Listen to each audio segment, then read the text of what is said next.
रंजले गांजले आज उद्धारले सूर्य उजळला नवा सुख हे जागले भाग्य हे लाभले आमच्या मराठी मना रंजले गांजले आज उद्धारले सूर्य उजळला नवा सुख हे जागले भाग्य हे लाभले आमच्या मराठी मना पुन्हा एकदा चेतवूया मशाली पुन्हा पेटवूया पुन्हा एकदा चेतवूया मशाली पुन्हा पेटवूया वाजू दे डंका जग सारे जिंका विजय शंख फुंका की भान हरू दे नाद घुमू दे नाद घुमू दे नाद घुमू दे नाद घुमू दे नाद घुमू दे नाद घुमू दे नाद घुमू दे नाद घुमू दे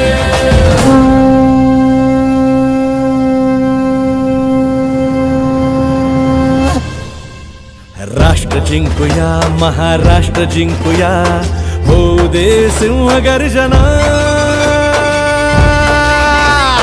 पोलादी छातीचा ध्वज काळ्या मातीचा पोलादी छातीचा ध्वज काळ्या मातीचा आसमंतीने उचला जोश नवाया उरी भिनू दे ताही दिशा या दुमदुम दे जोश नवाया उरी भिनू दे ताही दिशा या दुमदुम दे गरजू दे आज तोच आवाज ऐकून हा कहे रान उठू दे नाद घुमू दे कमळ फुलू दे नाद घुमू दे कमळ फुलू दे नाद घुमू दे कमळ फुलू दे नाद घुमू दे कमळ फुलू दे नाद घुमू दे कमळ फुलू दे नाद घुमू दे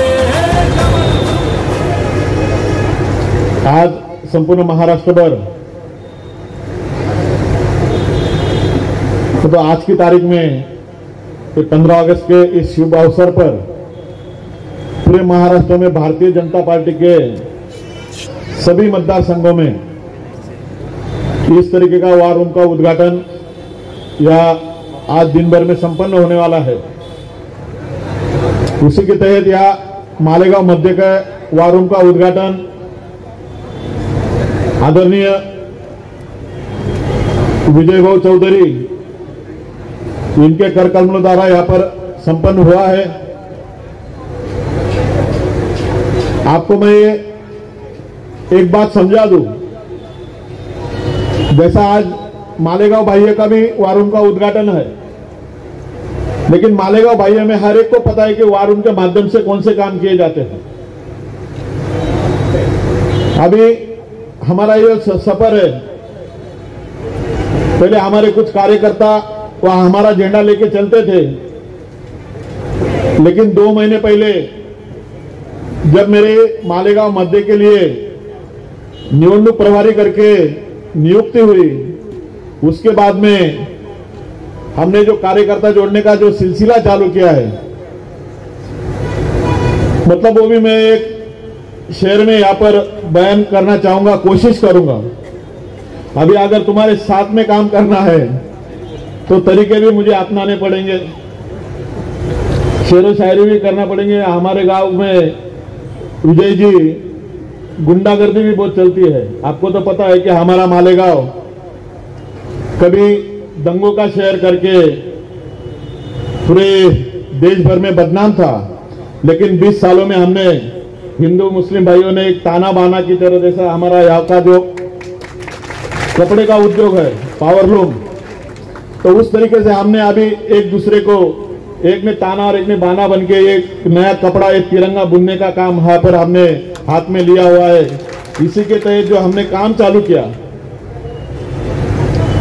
मैं अकेला ही चला था जानिबे मंजिल की तरफ, लोक साथ आते गए, कारवा बनता गया. 2 महिन्यामध्ये आम्ही शेकडोनी कार्यकर्ते या ठिकाणी जोडलेले आहेत.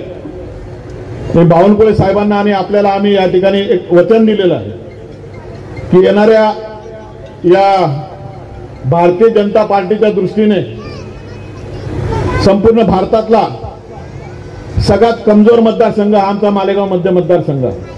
कारण आमच्या मालेगाव मतदारसंघामध्ये गत 2 निवडणुकीमध्ये एकदा 4800 आणि एकदा 5300 अशी मतं मिळालेली आहेत बाबा. आता मात्र आम्ही संकल्प केला आहे की या मालेगाव मध्यमधून आम्ही किमान 50,000 मतं या ठिकाणी काढण्याचा प्रयत्न करू. आणि आपल्याला या ठिकाणी आणखी एक आश्वासन असं देऊ की येणाऱ्या महानगरपालिका निवडणुकीमध्ये आमचा या ठिकाणी भारतीय जनता पार्टीचा महापौर कसा बसेल या दृष्टीने आम्ही या ठिकाणी कामाला सुरुवात केलेली आहे. यासाठी आम्हाला बाबा तर आमचे पालक आहेत, पण आपली सुद्धा या ठिकाणी आमची या ठिकाणी मालेगावकरांची या मालेगाव मध्येची वकिली या ठिकाणी आपण प्रदेशाकडे करावी, देवेंद्र भाऊंकडे करावी, बावनकुळे साहेबांकडे करावी. कारण आज आपल्याच माध्यमातून आम्हाला काही आठवड्यांपूर्वी एक 14-15 हेड मधून काही कामं सुचवण्याचा या ठिकाणी निवडणूक प्रमुखांना अधिकार दिला आणि प्रस्ताव मागवले गेले. त्या पद्धतीचे प्रस्ताव जवळपास आम्ही 15-20 दिवसापूर्वी बावनकुळे साहेबांच्या ऑफिसला आम्ही त्या ठिकाणी ते सादर केले. त्यांनी ते प्रस्ताव तिथून पुढे मंत्रालयामध्ये प्रत्येक डिपार्टमेंटला जवळपास जाऊन पोहोचलेले आहेत. आता आम्हाला त्या ठिकाणी समन्वयक दिलेले आहेत आणि या समन्वयकाच्या माध्यमातून आम्हाला ती कामं मार्गी लावायची. यासाठी आपण आपलं सहकार्य, आपलं वजन आमच्या बाजूने त्या ठिकाणी टाकावं एवढी विनंती या निमित्ताने मी आपल्यासाठी करेन. आम्ही या मालेगाव शहरामध्ये जो आमचा पवारवाडीचा भाग आहे, सर्वे नंबर 111 पवारवाड़ी, इसमें हमने 7 करोड़ का एक 30 बेड का हॉस्पिटल का वहां पर हमने नियोजन किया और वैसा प्रस्ताव हमने वहां पर भेजा हुआ.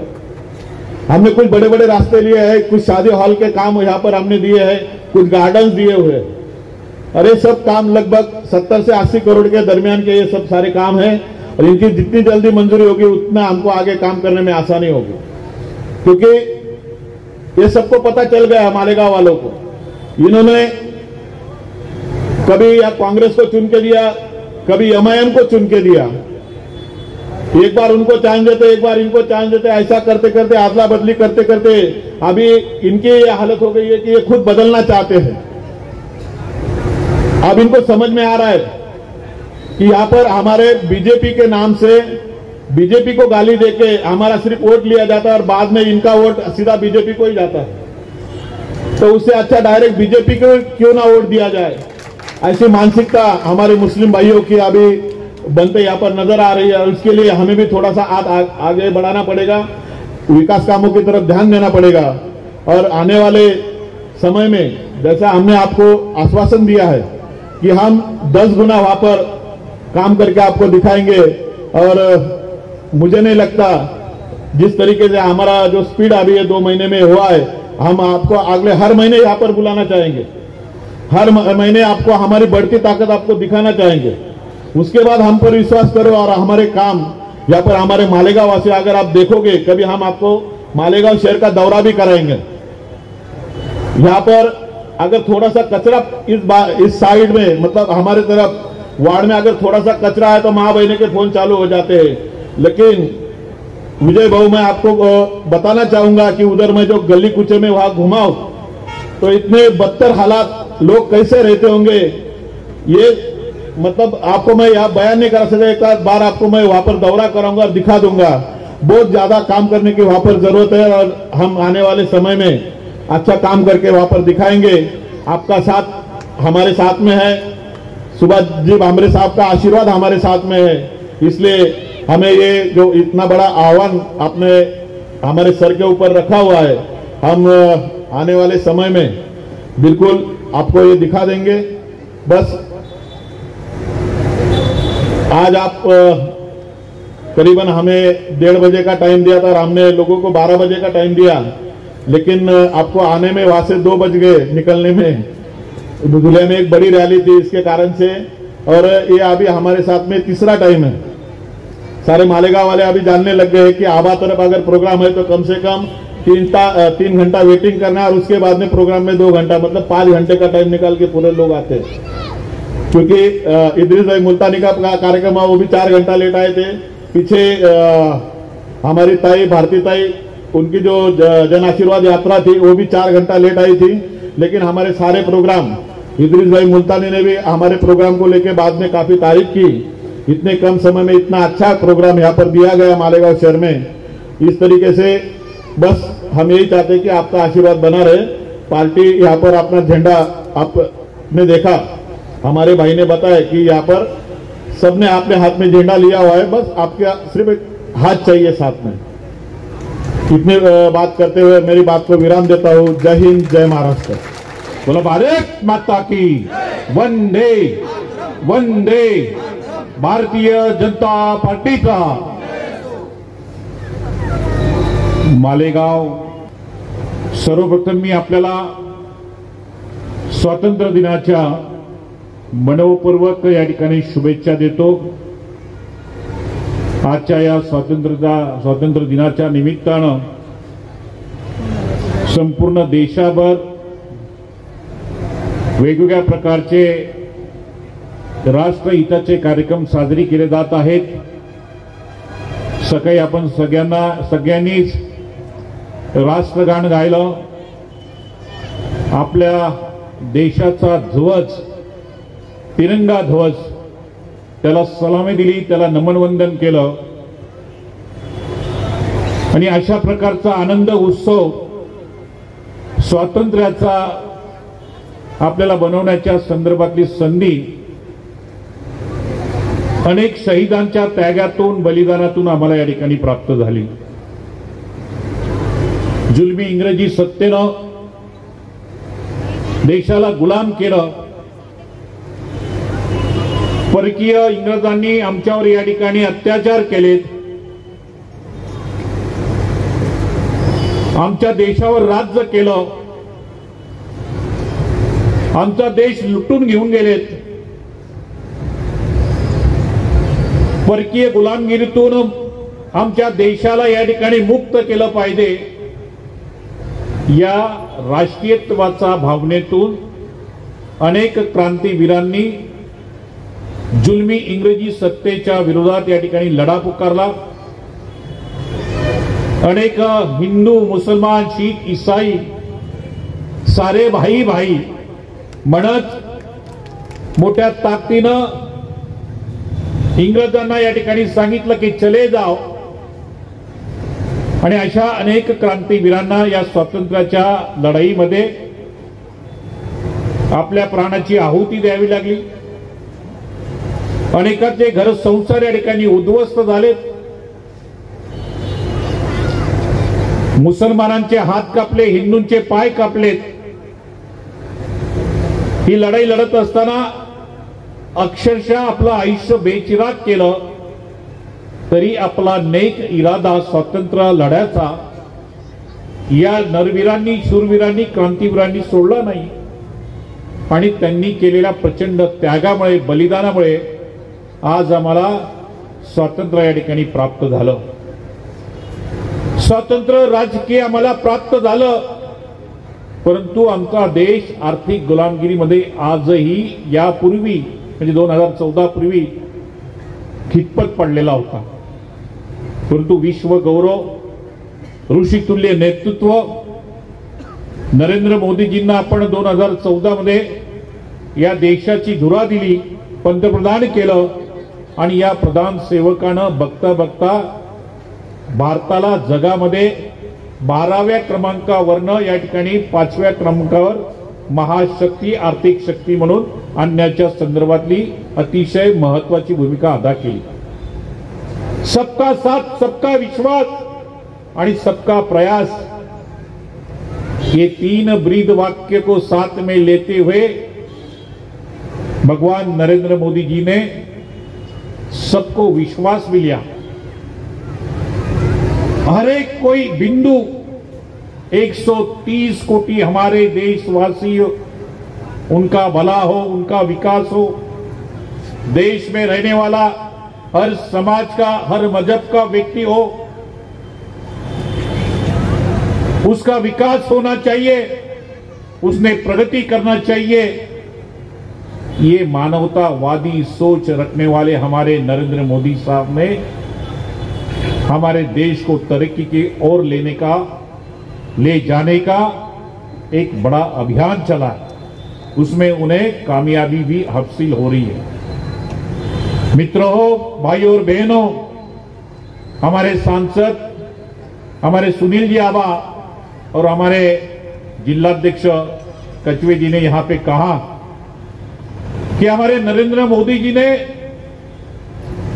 कभी भेदभाव नहीं किया, लेकिन मुसलमान भाइयों को हमेशा डराया जाता है, धमकाया जाता है।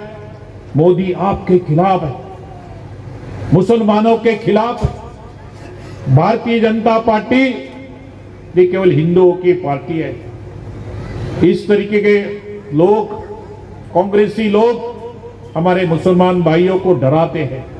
मैं आपसे पूछना चाहता हूं, जब कोरोना का काल था, सारा विश्व सदमे था, डर गया था, उस समय विश्व गौरव नरेंद्र मोदी जी ने हमारे देश के जितने भी साइंटिस्ट थे उनको प्रोत्साहित किया, उनको सपोर्ट किया, उनका मनोबल बढ़ाया और हमारे देश में ही कोरोना के खिलाफ लड़ने वाली टीका लस यहां पे उपलब्ध कराई, तैयार करा। और मोदी जी ने कहा कि हमारे 130 कोटि हमारे भारतीय नागरिकों की जान बचने चाहिए, उनको लस यहाँ पे मिलनी चाहिए और वो लस भी मुफ्त में मिलनी चाहिए। ये देने का काम मोदी जी ने किया। मोदी जी की लस थी, इसके लिए हमारी जान बच गई। इसके लिए मोदी जी हमारे लिए अल्लाह के समान है, भगवान के समान है। लेकिन कुछ लोग उनको गंदी गंदी गालियां देते हैं। उनको एक आप सवाल पूछिए कि मोदी जी की लस थी, भारतीय जनता पार्टी ने हमें लस उपलब्ध कराई, इसके लिए हमारी जान यहाँ पे बच गई, हमारा परिवार बच गया। इतना नहीं है भाई और बहनों, कोरोना के काल से अभी तक हमारे हर भाइयों को, देशवासियों को, मालेगांव के हर गरीब तबके के लोगों को मुफ्त में अनाज आज भी मिल रहा है। मिल रहा है क्या नहीं मिल रहा है? तो ये मोदी जी ने बोला कि ये मुसलमान है इसको मत दो, ये हिंदू है उसको दो, ऐसा कभी नहीं बोला। लेकिन ये कांग्रेस के लोग, MIM के लोग आपको गुमराह करते हैं। कई बातें हैं, समय पे और बताऊंगा, लेकिन मैं आपको कहना चाहूंगा भाई, मेरे भाइयों और बहनों, हमारे सुनील जी आबा, इनके माध्यम से आज वार रूम का यहाँ पे उद्घाटन किया गया। इस वार रूम के माध्यम से अनेक योजनाएं हमारे सुनील जी आबा जो है आप तक पहुंचाने का काम करेंगे। आपके छोटे बड़े काम हो, मसले हो, कई शासकीय निजी कार्यालय में आपके प्रलंबित फाइलें हो, वो निकालने के लिए सुनील आबा हमेशा काम करते। मैं देख रहा था, मैं ओबीसी मोर्चा का प्रदेश अध्यक्ष था, उस समय में भी इन्होंने मेरा बहुत बड़ा स्वागत किया। बाद में भी उन्होंने अनेक उत्सव में मुझे यहाँ पे बुलाया। लेकिन काम करने वाला आदमी है, गरीबों का मसीहा, सर्वसामान्य गरीब, वंचित, पीडित घटक यांना न्याय देण्याच्या संदर्भातली भूमिका सन्माननीय सुनील आबा या ठिकाणी प्रामाणिकपणाने निभावतात। मला काल एका कार्यक्रमाच्या अनुषंगानं मागच्या आठवड्यामध्ये ते लई भावुक झाले। इतका ताकदीचा माणूस असा भावुक कसा होऊ शकतो?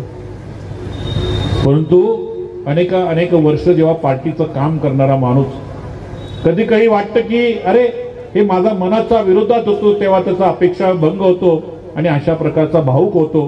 परंतु सुनील आबा, तुम्ही काळजी करण्याचं काही कारण नाही, तुम्ही चिंता करू नका। भारतीय जनता पार्टीचे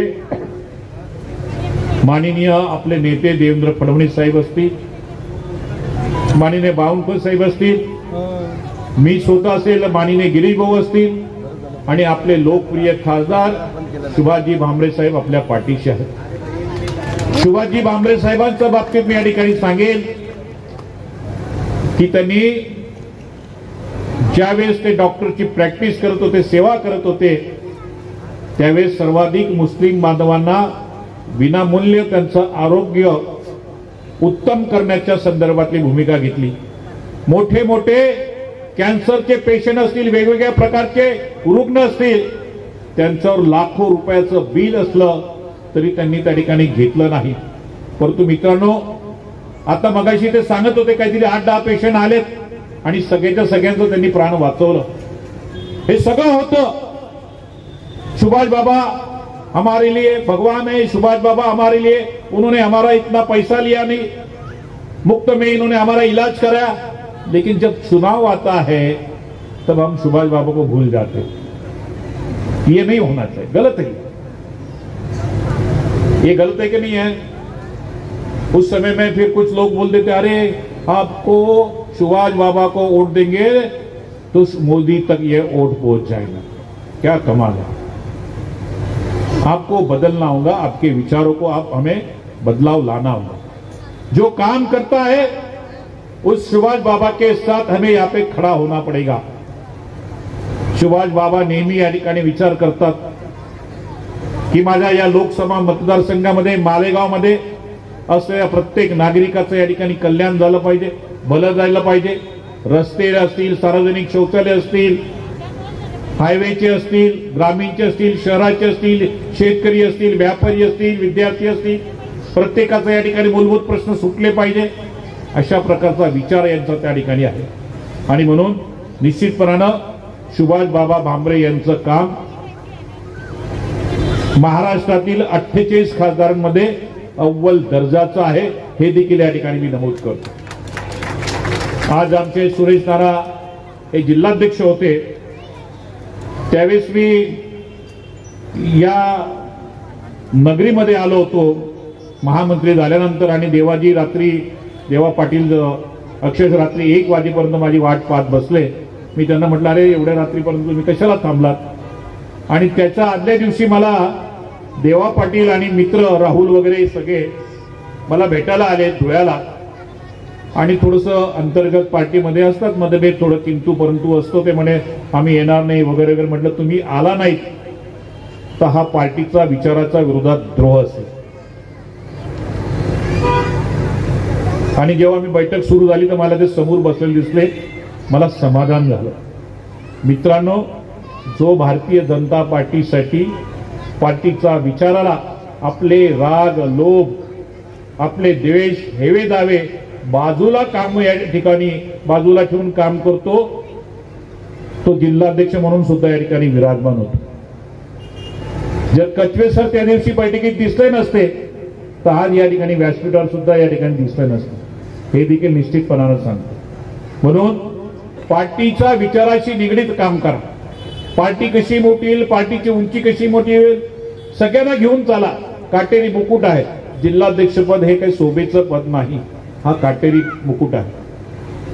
म्हणून मी सर्व पदाधिकाऱ्यांना विनंती करेल, तुमचे लाख मतभेद असतील, विचाराची या ठिकाणी फरक असेल, परंतु आपल्या राज्याचे अध्यक्ष माननीय बावनकुळे साहेबांनी कचवे सरांना या ठिकाणी जिल्हाध्यक्ष म्हणून या ठिकाणी घोषित केलेलं आहे. मी देखील आणि डॉक्टर सुभाष भामरे साहेब सुद्धा जर मालेगाव मध्ये आले, आम्ही दोघं जण, तर कुणाचा नेतृत्व खाली काम करू? जाधव सर, जितने भी योजनाएं हैं, मुसलमान में जो गरीब तबका है, मजलूम है, उनके घर तक पहुंची है. हिंदू में जो गरीब है उनके घर तक पहुंची है. फिर वे हम पे इल्जाम लगाया जाता है हम फिरका परस्त है. मैं आपसे जानना चाहता हूं, ये डायस पे बैठे सभी को जानते हैं, यहां तक मुझे भी जानते हैं. हमने पूरी कोशिश की है. अभी मेरे भाई ने बताया कि वो जो ब्रिज है हमारी सरकार में ही हुआ, हम लोगों के कोशिश से ही हुआ. लेकिन क्रेडिट लेने के लिए ये लोग सामने आ जाते हैं. यहां तक कि अभी अब 3 नेशनल हाईवे पे 3 फ्लाईओवर, 400 करोड़ के फ्लाईओवर, एक सावन गांव को है, एक टेरे फाटे पे है, एक 40 गांव फाटे पे है. अमृत योजना के तहत अमृत वन में पहली बार 80 लाख पीने के पानी के लिए था।